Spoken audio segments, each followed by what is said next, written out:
Por que a gente come do jeito que a gente come, se veste da forma que se veste, fala do jeito que fala e fica moldando o nosso ser para que possamos, assim, nos posicionar na frente de outras pessoas? Esta modelagem acontece porque a gente quer ou porque a gente precisa? No No Brain Alguém Cast de hoje, nós vamos desconstruir o porquê que ligamos tanto para o que todo mundo ao nosso redor pensa e diz sobre nós.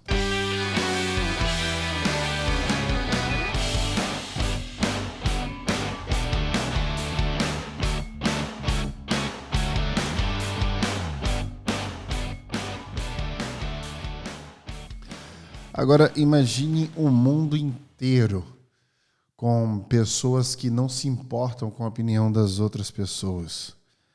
Imagine você vivendo nesse mundo, num mundo onde as pessoas não se importam com quem você é, o que você faz, como você se veste, ou como você fala, como você come.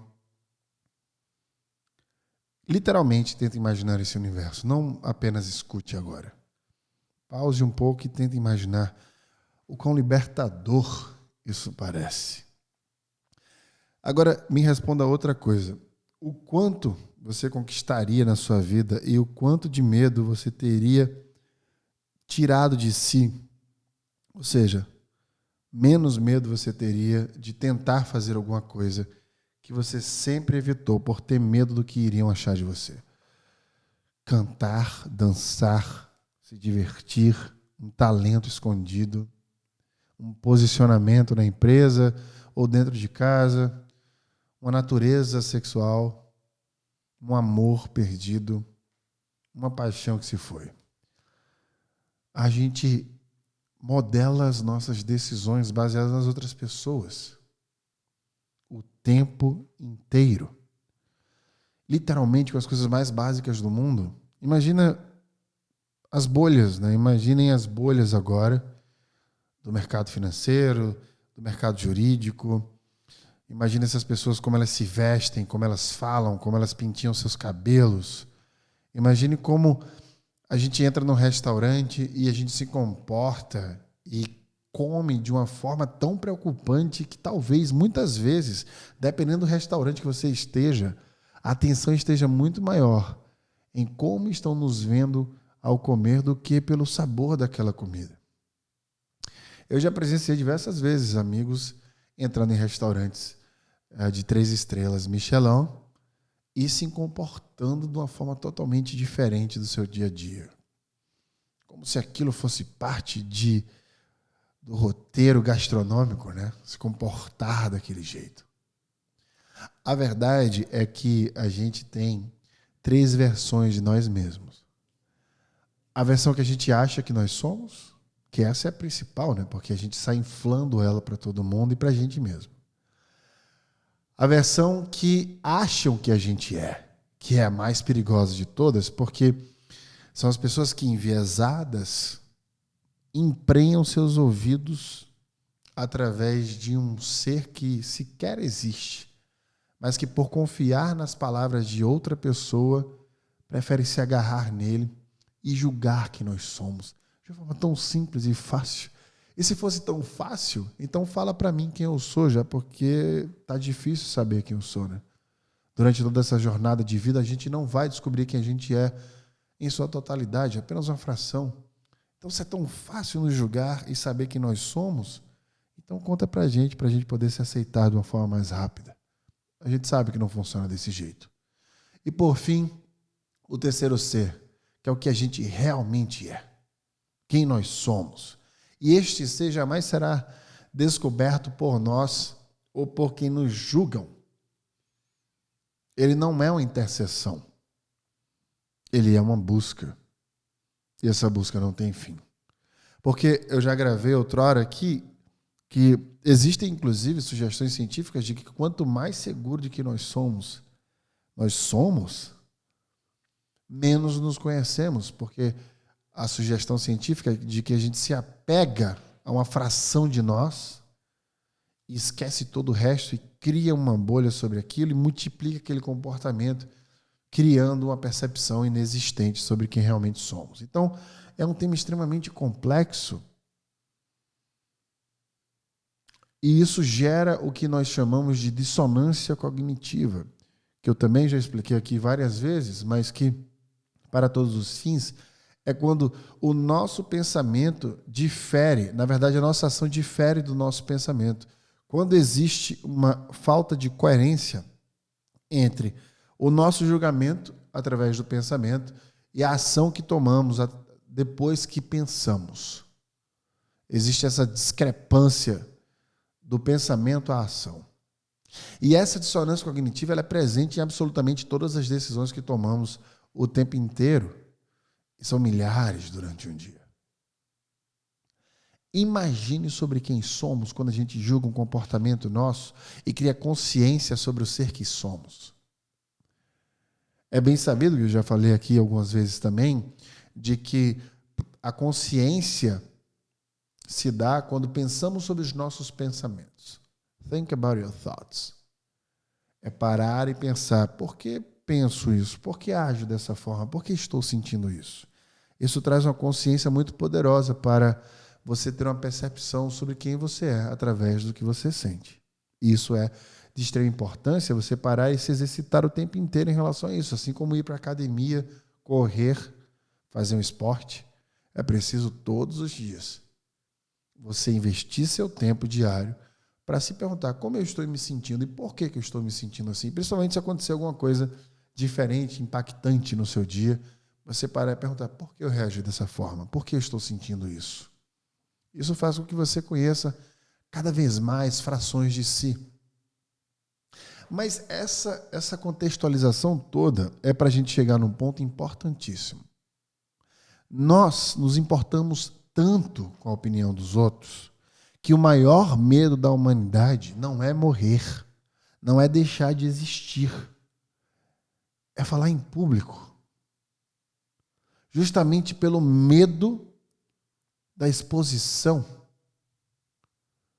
Ou seja, o medo da exposição é superior ao da não existência. A maioria de nós temos mais medo de se expor do que de morrer. Isso me traz para uma conclusão muito importante sobre a opinião dos outros e o impacto dela sobre nós. Nós temos vários bens para que eles possam preencher uma necessidade de poder e conquista que a gente acredita que causa nos outros, na verdade. Ou seja, toda essa necessidade que nós temos pela opinião do outro e o impacto que existe na opinião do outro sobre nós e sobre nossa vida faz com que nós tenhamos estímulos para adquirir bens, para que estes bens preencham essa necessidade de uma falsa sensação de poder e conquista que a gente exerce só na nossa cabeça, nos outros. Ou seja, os nossos carros, as nossas casas, os nossos bens, nossos aparelhos telefônicos, a forma que a gente se veste. E a gente sempre fala que é para se sentir bem, para ter bem-estar, mas este bem-estar está diretamente conectado, na maioria das vezes, a esta necessidade de uma falsa percepção de poder e conquista que a gente quer influenciar na visão das outras pessoas. Portanto, é válido pensar que aquele que vive de imagem vive numa projeção da expectativa que ele tem sobre o que o outro acha e espera dele. Ou seja, vive em um mundo que só existe na cabeça de quem o cria. Muitas vezes a gente escuta que a gente vive hoje na era das redes sociais e, portanto, existem várias pessoas que vivem mostrando e alimentando uma vida pública que não existe. Uma fração do Instagram, existe até um meme que questiona, que pergunta, fora dos stories, está tudo bem? Isso se dá Não simplesmente porque a pessoa quer que você veja que ela esteja bem ou não. Isso se dá porque ela acha que vai influenciar a sua opinião sobre ela. E isso carrega uma importância muito grande na qualidade de vida e bem-estar dela. É difícil a gente compreender isso e muita gente fala por aí que não ligue para a opinião dos outros, a gente não precisa se apegar tanto ao que os outros pensam de nós, mas, na verdade, é exatamente o oposto. Nós somos mamíferos, vivemos pela aprovação social, em bando. Nós nos importamos muito com os outros, porque a nossa felicidade depende da qualidade de nossos relacionamentos. Se a gente quebrar a felicidade, já gravei aqui sobre o que é, nós temos neurotransmissores de prazer que juntos nos trazem essa sensação de felicidade, como a dopamina, a serotonina, a oxitocina, por exemplo, a endorfina. E dentro desses neurotransmissores existe uma base muito grande, principalmente da serotonina, por exemplo, do compartilhamento, das relações. Veja que interessante, um estudo descobriu que cada pessoa, dentro dos 10% mais felizes dos participantes, tinha pelo menos um relacionamento íntimo.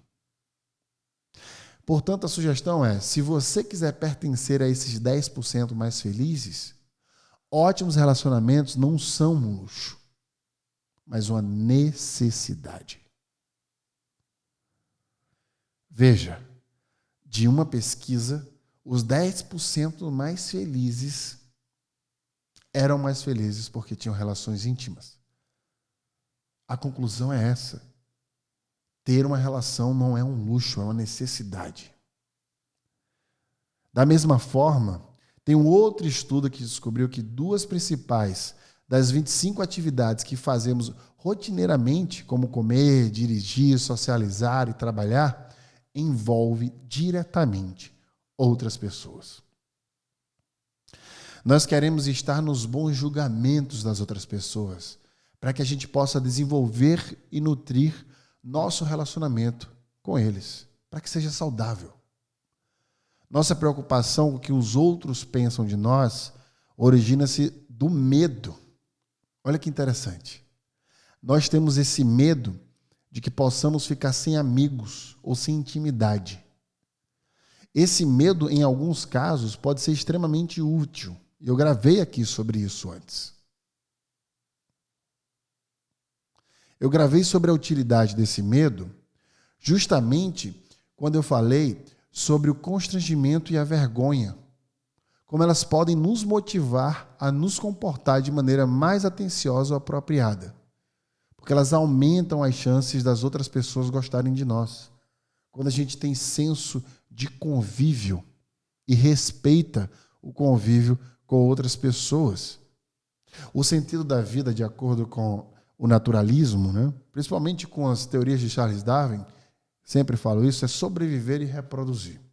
E a sensação de pertencimento, aqui está a grande chave de todo esse episódio, é uma necessidade básica para a nossa sobrevivência.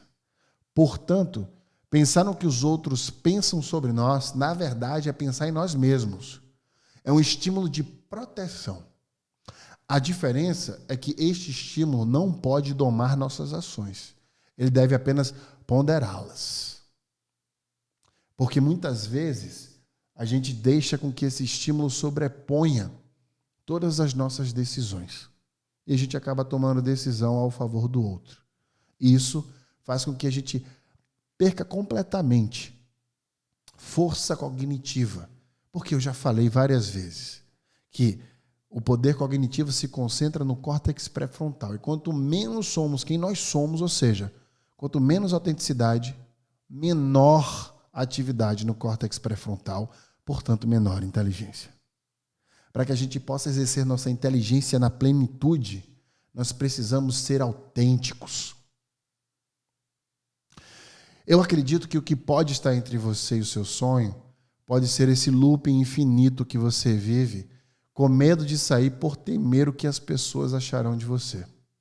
Só que na maior parte do tempo, Eles sequer notarão sua existência, porque eles estão super ocupados pensando sobre exatamente o que eles acham que estão achando deles. No final, para a gente se sentir bem, o segredo não é aceitar a opinião dos outros sobre nós, ou mesmo que precisamos conviver com isto. O segredo de verdade é viver ao lado de pessoas cuja opinião é importante por ser pessoas que são mais importantes para nós do que a sua própria opinião.